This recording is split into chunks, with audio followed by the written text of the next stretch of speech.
नमस्कार, news our के खास कार्यक्रम में आपका स्वागत है। मैं हूं देवेंद्र कुशवाहा। प्रधानमंत्री नरेंद्र मोदी 27 जून को मध्य प्रदेश के दौरे पर रहेंगे। वह भोपाल के रानी कमलापति रेलवे स्टेशन से मध्य प्रदेश में शुरू होने वाली 2 और वंदे भारत एक्सप्रेस को हरी झंडी दिखाएंगे।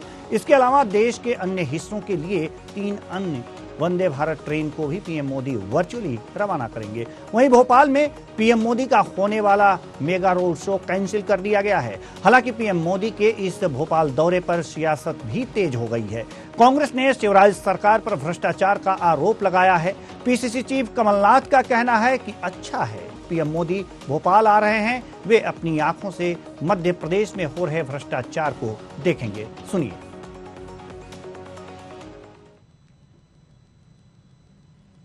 अच्छा है प्रधानमंत्री जी आ रहे हैं, वो अपनी आंखों से मध्य प्रदेश के भ्रष्टाचार को देख लें, उसका खुद असेसमेंट कर लें कि कितना भ्रष्टाचार है, कैसे आज मध्य प्रदेश देश का सबसे भ्रष्ट प्रदेश है।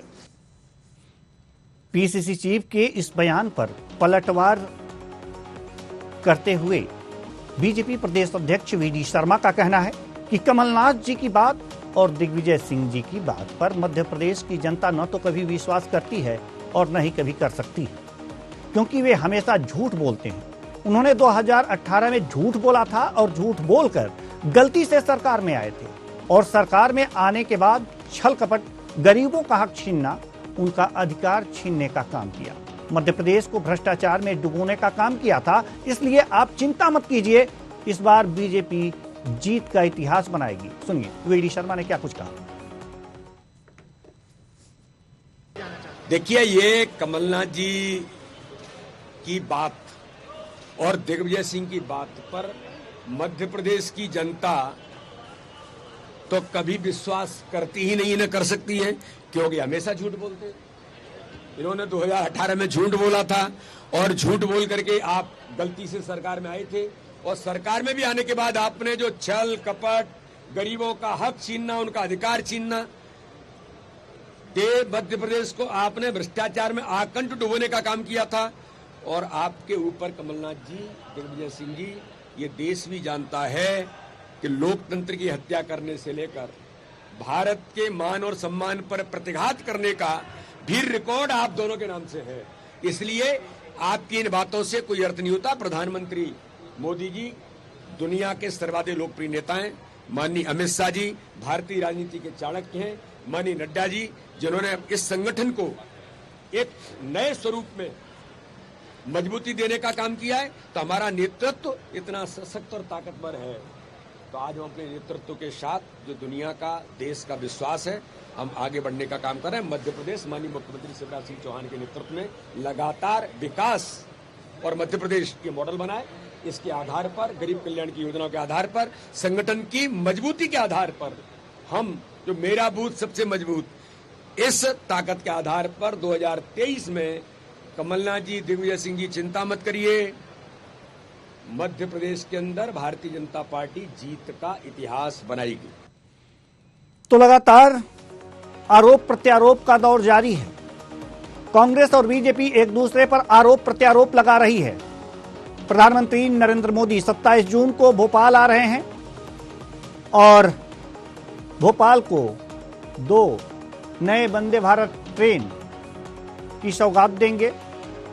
वर्चुअली बूथ स्तर के कार्यकर्ताओं को संबोधित भी करेंगे।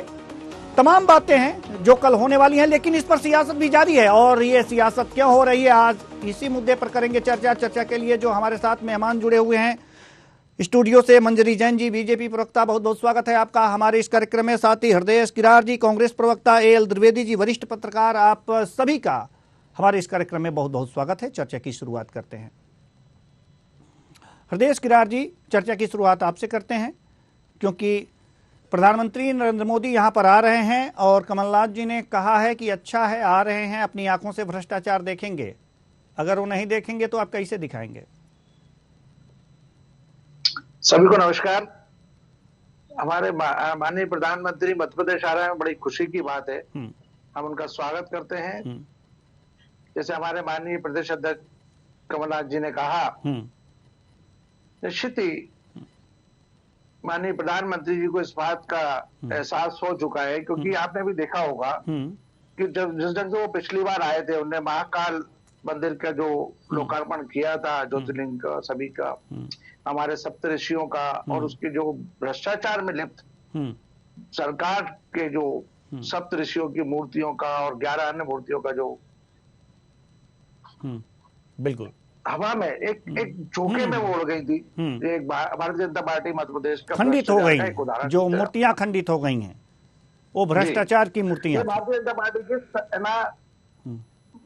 भ्रष्टाचार की एक मिसाल है। जी। महाकाल मंदिर का सब जानते हैं कि भारतीय जनता पार्टी जो 40% की सरकार है, और जगह जगह डिपार्टमेंट में, जिस ढंग से अभी कल आरटीओ का आपने देखा हुआ, आज आरटीओ की उत्पत्ति के बावजूद उनको हटाया गया है ना, अस्पतालों में शवों के कान चूहे उतर गए। साथ ही नीति आयोग के अध्यक्ष होने के नाते उनको ये अच्छी तरह पता है कि मध्य प्रदेश की जो भाजपा सरकार है वो गरीबी रेखा के 4 राज्यों में शामिल है। उन लोगों के भ्रष्टाचार की स्थिति ये हो गई है कि ना वो स्वास्थ्य में, शिक्षा में, बेरोजगारी में, ड्रिंकिंग वाटर में उन्होंने सारे रिकॉर्ड तोड़ दिए हैं, और जो उनकी खुद की प्रधानमंत्री जी की रिपोर्ट का हवाला है। तो आपकी बातों से हम क्या समझें सर, किरार साहब, आपकी बातों से हम क्या समझें कि प्रधानमंत्री नरेंद्र मोदी आ रहे हैं और शिवराज सिंह जी की सरकार को बर्खास्त कर देंगे भ्रष्टाचार के मुद्दे पे? क्योंकि उनको ये पता है, वो उस बात को जानते हैं कि ये सरकार जो है ज्यादा दिन चलने वाली नहीं है, और वो इस बात को स्वीकार भारतीय जनता पार्टी के लीडर भी कर चुके हैं, और भारतीय जनता पार्टी की रिपोर्ट भी है ना, केंद्र सरकार को मालूम है, प्रधानमंत्री जी अच्छी तरह जानते हैं कि कितनी गले गले तक डूबी भाजपा की मध्य प्रदेश की सरकार। चलिए, प्रधानमंत्री जी के मन की बात आप जानते हैं, ठीक है। मंजरी जी हमारे साथ मौजूद हैं, मंजरी जैन जी, आप बताइए, आप ही अब बताइए कि सभी नेता भी जानते हैं, प्रधानमंत्री जी खुद ही जानते हैं कि ये सरकार चलने वाली नहीं है, ये इनका मुगालता पालने दीजिए। भारतीय जनता पार्टी की स्थायी सरकार है। पिछले 18 वर्षों से जो भारतीय जनता पार्टी की सरकार ने जनहित के कार्य किए हैं, जो विकास के कार्य किए हैं, वो आज जनता के बीच में है, और ये जनता जानती है कि यदि कोई स्थायी सरकार जो ला सकता है तो वो सिर्फ भारतीय जनता पार्टी की सरकार ही आ सकती है।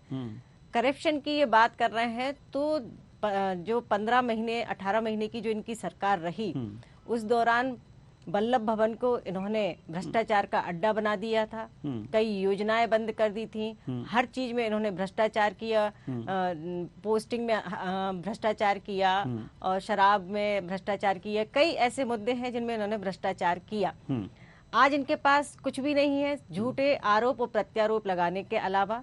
और माननीय मुख्यमंत्री जी ने और प्रधानमंत्री जी ने राज्य और देश की जो नीति बनाई, उस पर हम क्रम दर क्रम बढ़ते रहे, और आज हमारी विकास दर जो है वो देश में हम जो है जो पहले 4.43 थी, आज वो है 16.43 जी। तो हमने विकास के नए आयाम गढ़े हैं, और जनता की तकलीफों को समझकर, जनता के दर्द को समझकर, जो सबसे निचले स्तर का व्यक्ति है उसके लिए योजनाएं भारतीय जनता पार्टी की सरकार। लेकिन एक बात हमारे समझ में नहीं आई कि ये जो महाकाल लोक में मूर्तियां लगी थीं, ये हवा के झोंके के साथ ही धराशायी हो गई, खंडित हो गई। तो जो कांग्रेस लगातार भ्रष्टाचार के आरोप लगा रही है, तो क्या माना जाए कि वो जो मूर्तियां वास्तव में जो लगाई गई थीं उसमें काफी पैसे का घालमेल हुआ है, और अच्छी मूर्तियां नहीं लगाई गई थीं कि जो इस तरह के तूफान को बर्दाश्त कर सकें? देखिए, महाकाल लोक में तकरीबन 184 करीब मूर्तियां लगी हैं, जिसमें से सप्त ऋषियों की जो मूर्तियां हैं वो आंधी तूफान के आते वो गिरी, ये सच बात है। लेकिन जिस ठेकेदार ने बनाया है उसका 3 साल के उसकी गारंटी पीरियड में है, और यदि इस तरीके का कुछ हुआ है तो वो एक जांच का विषय है, और पुनः उन मूर्तियों को स्थापित किया जाएगा। ये ठेकेदार की जिम्मेदारी है, इसमें भ्रष्टाचार की क्या बात है? ये ठेकेदार की जिम्मेदारी है, ये भ्रष्टाचार की आपदा में भी अवसर ढूंढना ये कांग्रेस की मानसिकता है, ये आपदा में भी अवसर की तलाश करते हैं। जी, आपदा में अवसर तो ढूंढने का नारा तो बीजेपी ने दिया था, लेकिन अब कांग्रेस ढूंढ रही है स्वीकार कर रही है। ठीक है, ठीक बिल्कुल है, नहीं, हमने कहाँ स्वीकार किया। ठीक है, हम आएंगे एल द्विवेदी जी के पास जाना चाह रहे हैं। एल द्विवेदी जी, हम आपसे जानना चाहते हैं, भ्रष्टाचार का आरोप दोनों पार्टियां एक दूसरे पर खूब लगा रही हैं, लेकिन जो महाकाल लोक की जहां तक बात है, उस मूर्तियों के खंडित होने की जहां तक बात है, उसमें भी भ्रष्टाचार की बातें आ रही हैं और आरोप लगाया जा रहा है कांग्रेस की तरफ से कि उसमें भ्रष्टाचार हुआ है मूर्तियों में। आपको क्या लगता है?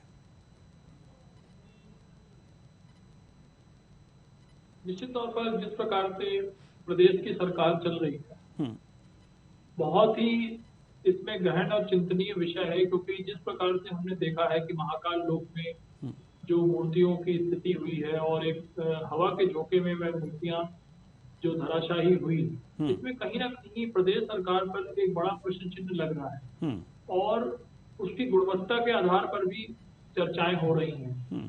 तो कहीं ना कहीं अभी तक ऐसा देखने में नहीं मिला है कि जो दोषी अधिकारी हैं या कर्मचारी हैं या जो कंपनी थी जिसने ये कार्य किया है उस पर रोक लगाई गई हो या उसको ब्लैक लिस्टेड किया गया हो या कौन लोग इसमें शामिल थे, ऐसा किसी प्रकार की कोई जांच रिपोर्ट अभी पब्लिक डोमेन में नहीं आ पाई है। तो ये बहुत ही एक गंभीर और चिंतनीय विषय है। दूसरी ओर अगर हम बात कर लेते हैं चुनाव को लेकर के, तो प्रदेश सरकार से आज की जनता का मोह भंग हो चुका है, क्योंकि जिस प्रकार से वह कोई कार्य कराने अगर जाते हैं तो बहुत ही लंबित उनको वो कार्य लगते हैं एवं प्रशासनिक कसावट जिसको हम बोलते हैं वह कहीं ना कहीं उसमें चूक नजर आ रही है।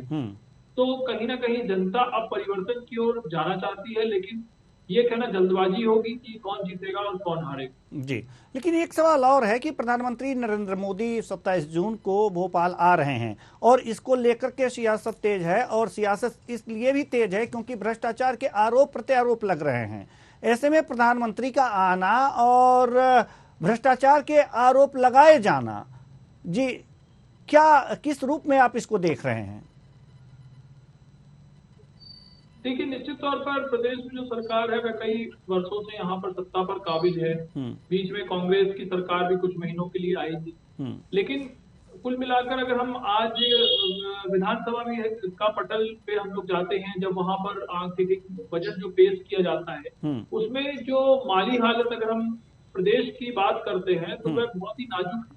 और आपको भी पता होगा और प्रदेश की जनता को भी पता होगा कि कई लाख करोड़ का कर्ज मध्य प्रदेश सरकार के ऊपर है। ये सरकार का कर्ज कैसे उतरेगा, इसके लिए क्या ठोस पॉलिसी होगी, अभी किसी प्रकार का कोई इसका आकलन नहीं है और लगातार ये कर्ज लगातार बढ़ता चला जा रहा है। अगले महीने फिर विधानसभा सत्र है और ऐसा बताया जा रहा है कि उसमें भी अनुपूरक बजट पेश किया जाएगा। तो इसका धरातल पर क्या असर होगा, क्योंकि महंगाई लगातार बढ़ रही है, बेरोजगारी भी लगातार बढ़ रही है और कर्ज भी मध्य प्रदेश के ऊपर लगातार बढ़ रहा है और आने वाले कुछ महीनों में मध्य प्रदेश में महत्वपूर्ण चुनाव होने। तो ये बहुत ही गहन और चिंतनीय विषय है कि इन मुद्दों पर चर्चा होना चाहिए कि जो मध्य प्रदेश पे इतना कर्ज बढ़ रहा है इसका क्या समाधान हो सकता है।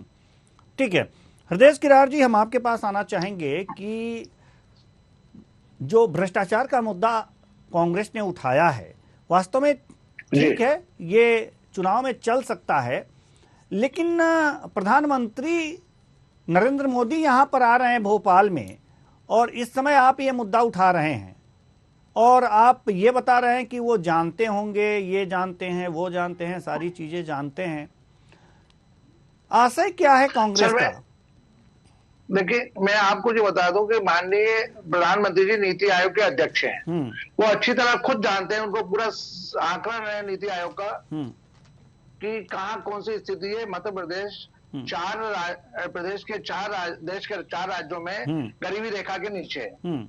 आज शहरी आबादी 36.65% शहरी आबादी गरीबी में है और 45.96 आदिवासी आबादी गरीबी रेखा के नीचे है। अब आयुष्मान कार्ड की बात करें, जब कल आयुष्मान कार्ड जो प्रधानमंत्री जी वितरित करना चाहते हैं उनमें भी आप देखिए कि 29% तक अभी तक मात्र उस पर खर्चा हुआ है। और आप लगातार देख रहे होंगे कि हम मुद्दा हमेशा उठाते आ रहे हैं कि भारतीय जनता पार्टी की जो लिस्ट है घोटालों की, तो अभी हमारे माननीय प्रवक्ता के उषा जी ने भी आपको प्रेस वार्ता में बताया था कि इतनी लंबी लिस्ट है कि उनको बताएंगे तो है ना समय पूरा खत्म हो जाएगा। भारतीय जनता पार्टी ने जिस ढंग से महाकाल लोक में जिस ढंग से घोटाला किया है, उसमें आज तक हमारे माननीय वरिष्ठ पत्रकार जी ने भी कहा कि उसकी कोई भी किसी पे कार्रवाई नहीं की। इसका मतलब है कि सारे लोग इसमें मिले हुए हैं, भारतीय जनता पार्टी की सरकार भी इसमें शामिल है। तो प्रधानमंत्री नरेंद्र मोदी कल आ रहे हैं, ये सारी बातें तो नहीं, ये सारी बातें तो हैं किरार साहब, नहीं किरार साहब, ये सारी बातें तो हैं, लेकिन सवाल यहाँ ये है कि प्रधानमंत्री नरेंद्र मोदी आ रहे हैं 27 जून को, तो आखिर कांग्रेस क्या प्रधानमंत्री नरेंद्र मोदी से इस बात को लेकर के मुलाकात करेगी? क्या है उसका एक्शन प्लान? सर देखिए, आप अच्छी तरह जानते हैं कि प्रधानमंत्री जी के संज्ञान में सारी चीजें इसलिए क्योंकि इस नीति आयोग के वो खुद अध्यक्ष है। नहीं, और 26 मैं आपकी बात को नकार नहीं रहा ना, मैं आपकी बात को नकार नहीं रहा। चलिए मैं मान लेता हूं कि प्रधानमंत्री नरेंद्र मोदी को सारी बातें पता हैं मध्य प्रदेश के बारे में, लेकिन वो आ रहे हैं यहां पर, तो कांग्रेस का कल का एक्शन प्लान क्या है, हम तो ये जानना चाह रहे हैं। देखिए निश्चित ही हम है ना हमारे वरिष्ठ लीडर प्रधानमंत्री के संज्ञान में चीजें लेके आ रहे हैं। और मध्य प्रदेश की भारतीय जनता पार्टी की 2023 में जो उखाड़ने की है ना कांग्रेस का जो बीड़ा है माननीय कमलनाथ जी का, उसमें है ना हम लोग सफल होंगे और ये भ्रष्ट 40% की सरकार को हम बिल्कुल उखाड़ के फेंकेंगे। जी बिल्कुल उखाड़ करके फेंकेंगे, ये ध्येय है। मंजरी जी, तो शिवराज सिंह चौहान जी से आप निवेदन करिए कि अब उखाड़ करके फेंकेंगे कांग्रेस के लोग, प्रधानमंत्री नरेंद्र मोदी जी आ रहे हैं, उनसे शिकायत होगी। और देखो, सपना देखने का सबका अधिकार है, ये सपना पालते रहे, मुंगेरी लाल के सपने देखते रहे, उससे कुछ फर्क नहीं पड़ने वाला। आज ये जो भ्रष्टाचार की बात कर रहे हैं, जब ये सरकार में था तब इनने एक भी भ्रष्टाचार पर जांच क्यों नहीं बिठाई? एक भी भ्रष्टाचार आप ओपन क्यों नहीं कर पाए? आपको भी टाइम मिला था ना, आपको भी टाइम मिला था ना। आप ऐसे झूठे आरोप प्रत्यारोप लगा के कुछ सिद्ध नहीं कर सकते, आपके पास कोई प्रूफ नहीं है, आपके पास। आप देखिए, अगर हम वार्ता जब कर रहे हैं, जब हम वार्ता कर रहे हैं हृदय जी, मैं इतने दिन से अब डिबेट में आ रही हूँ, मैं ये देखती हूँ कि कांग्रेस के जितने भी वक्ता आते हैं वो बोलने नहीं देते, बीच में बोलते हैं, क्योंकि उनके पास कोई मुद्दा नहीं होता बोलने के लिए, तो वो बीच में बोलकर पूरी वार्ता को खराब करते हैं। आपकी कांग्रेस पार्टी ने जो भ्रष्टाचार का पौधा लगाया था इस देश के अंदर, को खरीद फोड़ करके वो काम किया है, इससे गिरा हुआ काम कोई पार्टी नहीं कर सकती। वही मैं उसी बात पे आ रही थी हृदय जी, मैं उसी बात पे आ रही थी हृदय जी। आप अपने आप को झांक के देखिए, आपके जो बीटी शर्मा जी कह रहे थे कि हमने कांग्रेस ने किया, आपने बहुमत से आई सरकार को जिस ढंग से भारतीय जनता पार्टी के लोगों ने किया है, तो भारतीय जनता पार्टी के मूल कार्यकर्ता। हृदय जी, मैंने आपको बहुत आराम से सुना, मेरी बात सुनिए। आपकी सरकार बहुमत में नहीं आई थी, अल्पमत में ही आई थी, बहुमत नहीं था आपकी सरकार का भी। यहाँ कहीं का ईंट कहीं का रोड़ा, भानुमति ने कुनवा जोड़ा, ऐसे करके आपने सरकार बनाई थी। जब वल्लभ भवन भ्रष्टाचार का अड्डा बना, जब हर चीज में आपने जब भ्रष्टाचार किया, जब आपने जनता की जो योजनाएं थी उनको बंद की, जनता के साथ अत्याचार किया, तब आपके ही लोगों ने इस्तीफा दिया और उन्हें ये समझ में आया कि ये भ्रष्ट सरकार है जो आपकी विचारधारा से मेल नहीं खाया, तब उन्होंने बाकायदा इस्तीफा दिया और सरकार ऐसी नहीं बन गई थी। इस्तीफा देने के बाद विधायक पद से भी उन्होंने इस्तीफा दिया, इसके बाद उन्होंने चुनाव लड़ा और चुनाव लड़के न केवल वो 1000-2000 वोटों से जीते, 30,000 और 50,000 के रेशियो से उन्होंने जीत दर्ज की। इसके बाद भारतीय जनता पार्टी की सरकार बनी है। हृदय जी, नॉलेज रखिए, पहली बात। दूसरी बात ये है कि भ्रष्टाचार का पौधा कांग्रेस ने लगाया था, जल में, थल में, नभ में, अग्नि में, हर जगह यदि भ्रष्टाचार किया है तो कांग्रेस ने किया है। चलिए ठीक है, आज देश यूपीए की सरकार ने चलिए ठीक है मंजरी जी, किरार साहब, मंजरी जी,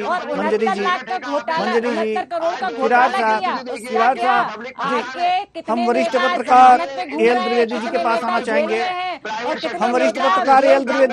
आना चाहेंगे, दोनों मेहमानों से निवेदन है कि धैर्य रखें, मेरी भी बात सुन लें। जी मंजरी जी, ठीक है किरार साहब, धैर्य रखें। हम एल द्विवेदी जी के पास जाना चाहेंगे। एल द्विवेदी जी एक दूसरे पे कांग्रेस की जो वक्ता लोग आते हैं बीच में बोलते हैं, सुनते नहीं है। मैंने उनकी बात पूरी धैर्य से सुनी, मगर वो बीच में बोलने लगते हैं। या तो उनको सिखाया जाता है कि बीजेपी के वक्ताओं को बोलने नहीं देना, उनकी बात सुनने नहीं देना। तो ये इस तरीके से गलत है, ये गलत तरीके से आप परिचर्चा में भाग लेते हैं। अगर आप सुनाते हैं तो सुनने का सामर्थ्य भी रखिए, अगर आपने कुछ पूछा है तो उसका जवाब भी सुनिए। ठीक है। एल द्विवेदी जी, हम आपके पास आना चाहेंगे। दोनों पार्टियां हैं एक दूसरे पर भ्रष्टाचार के आरोप लगा रही हैं, कांग्रेस बीजेपी पर और बीजेपी कांग्रेस पर, कि ये दोनों भ्रष्टाचार एक दूसरे पर भ्रष्टाचार के आरोप लगा रहे हैं। सवाल यहां पर यह है कि कुछ ना कुछ तो होगा ही भ्रष्टाचार दोनों ही सरकारों में। आपकी नजर में ज्यादा भ्रष्टाचार किनकी सरकार, ज्यादा भ्रष्टाचारी किनकी सरकार? जी द्विवेदी जी, द्विवेदी जी आप मुझे सुन पा रहे हैं? द्विवेदी जी तक हमारी आवाज नहीं पहुंच पा रही है, इसलिए हम चाहते हैं कि मंजरी जी अपनी कुछ बात कह रही थी और किरार साहब उसमें इन्होंने हस्तक्षेप किया था। तो मंजरी जी आप अपनी बात जल्दी से रख लीजिए क्योंकि समय बिल्कुल भी नहीं है जी। कि कांग्रेस ने भ्रष्टाचार का पौधा रोपा था। आज जो देश विकास की गति पकड़ रहा है वो मोदी जी के कार्यकाल में। जब कांग्रेस का कार्यकाल था तब जो साइकिल की रफ्तार से भी स्लो जो विकास हुआ, आज वो बुलेट ट्रेन की स्पीड से विकास चल रहा है। तो ये अंतर है। भ्रष्टाचार का पौधा जो आपने रोपा था उससे हमारा देश कई सालों पीछे चला गया था। विकास की रफ्तार तेज है जी, बिल्कुल। कोयला, स्पेक्ट्रम, कितने सारे घोटाले, अगर आज इनके घोटाले खोले जाएं तो पन्ने भर जाएंगे। ये इनको समझ की बात है। ये एक तरफ एक उंगली उठाते हैं, तीन तरफ इनकी उंगलियां जाती हैं। इनको ये समझने की जरूरत है। भ्रष्टाचारी तो आप हैं। कांग्रेस सिर्फ करप्ट की पार्टी है, करप्शन की पार्टी है। भारतीय जनता पार्टी ने तो सिर्फ विकास के कार्य किए, जनता के कार्य किए, जन कल्याण के कार्य किए, सेवा के कार्य किए, सुशासन के कार्य किए। आज हमारी देश की जो अर्थव्यवस्था है वो 5वें नंबर पर है। जब इनकी सरकार थी तब 12वें नंबर पर थी। इनको सोचने की जरूरत है। ये आरोप लगाने लायक ही नहीं। अब इनके पास कुछ बचा नहीं है तो सिर्फ ये आरोप प्रत्यारोप किरार साहब जल्दी से हम की राजनीति करते हैं। ठीक है किरार साहब जल्दी से जो बात है ना, मैं बिल्कुल है ना इनकी बात से इस बात के है ना इनको बताना चाहता हूँ कि आज जो मध्य प्रदेश के अंदर, जो देश के अंदर जो प्रगति हुई है, देश आजादी के टाइम ना सूझ बनती थी ना कुछ बनता था। कांग्रेस सरकार ने आज IIT खोले, आज बड़ी बड़ी कंपनियां खोली, बड़े बड़े है ना इंडस्ट्री के ना डेवलपमेंट जो दिख रहा है वो कांग्रेस सरकार की देन है। ये लोगों ने क्या करा है? आज भेल बेच दिया, गेल बेच दिया, रेलवे बेच दिया। मध्य प्रदेश के अंदर क्या देश के अंदर स्थिति इन्हें कर दी है। इनके पास करने को कुछ नहीं है बेचने के अलावा। कोई एक कंपनी बता दी है कि इन्हें खड़ी की हो। ठीक है इनके पास बोल बचत के अलावा देश में करने के बेरोजगारी की स्थिति देखिए, बच्चियों की स्थिति देखिए, SC/ST की, दलितों की देखिए। मंजरी जी को बताएं कि कितनी बार घोटालों की लिस्ट बताएंगे। इनके पास कुछ नहीं बचा है सिर्फ बेचने के अलावा। डेवलपमेंट के नाम पे जीरो है। ठीक है 2023 बहुत पब्लिक बताएगी कमलनाथ जी बहुत धन्यवाद, बहुत धन्यवाद दोनों मेहमानों का। बहुत धन्यवाद। हमारे पास समय नहीं है, हमारे पास समय नहीं है। दोनों मेहमानों का बहुत बहुत धन्यवाद। आप आए और अपने अपने विचार साझा किए। तो कुल मिलाकर के ये देखा जा रहा है कि भ्रष्टाचार पर वार है और सियासी तकरार है, लेकिन जनता के मुद्दों को कौन सामने ला रहा है ये देखने वाली बात होगी। जनता तो ये देखना चाहती है कि आखिर हमारा कल्याण किसकी सरकार में ज्यादा हुआ है, लेकिन भ्रष्टाचार पर बातें तो होती हैं। दोनों सरकार चाहे कांग्रेस की हो या बीजेपी की हो, वो भ्रष्टाचार पर बातें तो करती हैं, लेकिन बातों से कुछ नहीं होता। भ्रष्टाचार कम हो इस पे काम करना होता है, लेकिन सवाल तो सरकार पर खड़े होते हैं कि भ्रष्टाचारी ही सरकार है। तो ऐसे में उस पर रोक कौन लगाए, ये सोचने और समझने वाली बात है। फिलहाल इस कार्यक्रम में इतना ही। मुझे दीजिए इजाजत। नमस्कार।